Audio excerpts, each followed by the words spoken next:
Comment as-tu rencontré le Seigneur? Je suis né dans une famille catholique pratiquante. Étant petit et bougeant beaucoup, lors des messes, mes parents m'ont inscrit comme servant d'autel. Cela allait très bien. Mais vers 8 ans, j'ai mes parents qui m'ont inscrit au louftisme.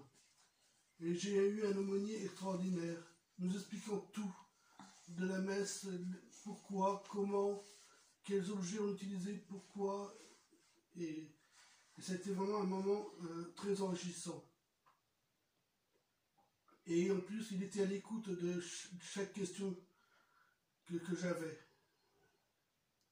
À 12 ans, je suis rentré dans le scoutisme.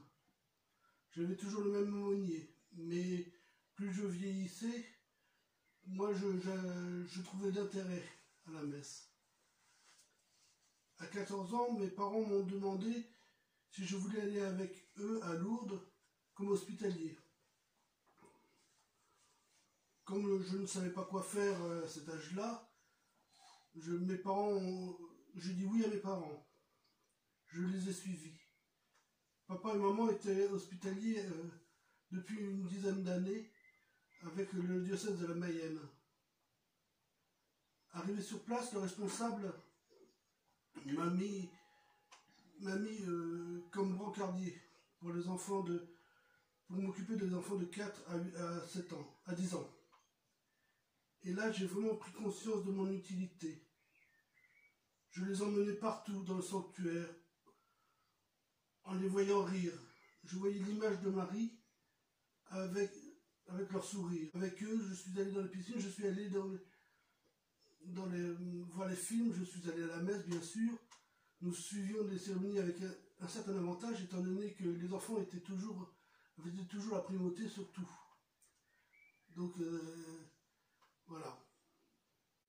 Et je suis resté hospitalier 5 ans dans le diocèse de la Mayenne, et j'y allais tous les ans avec un grand bonheur.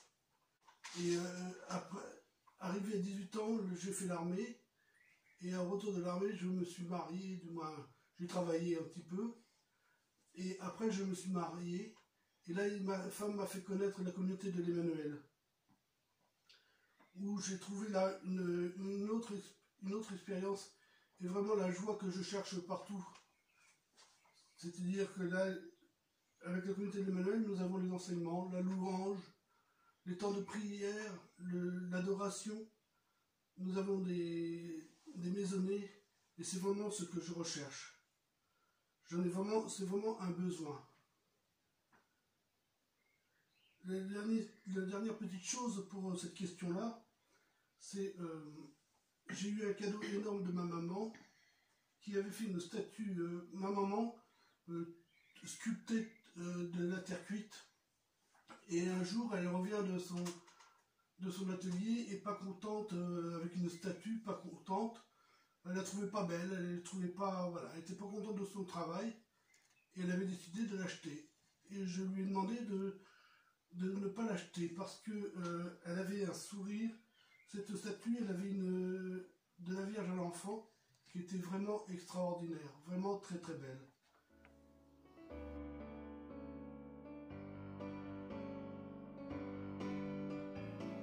Qu'est-ce qui habituellement, Emmanuel, nourrit ta foi?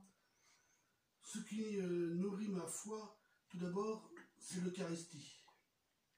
Mais pour tous les jours, c'est mon temps de prière, liturgie des heures, laude, complive, vêpres, puis des textes d'évangile que je médite, les enseignements que nous avons avec la communauté de l'Emmanuel, et les temps de louange et de partage en maisonnée.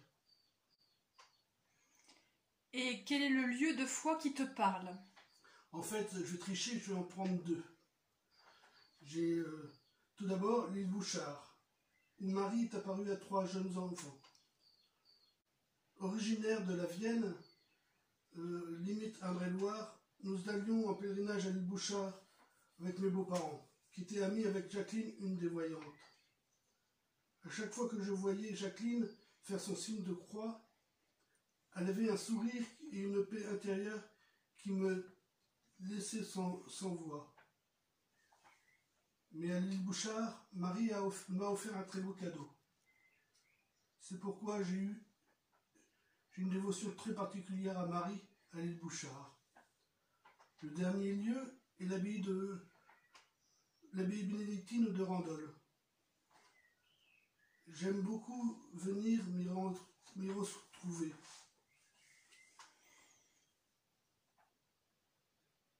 Une semaine dans le silence et la beauté du lieu, c'est vraiment très reposant. On est coupé de tout, même le téléphone ne passe pas. C'est vraiment un lieu de ressourcement, de paix et de joie intérieure.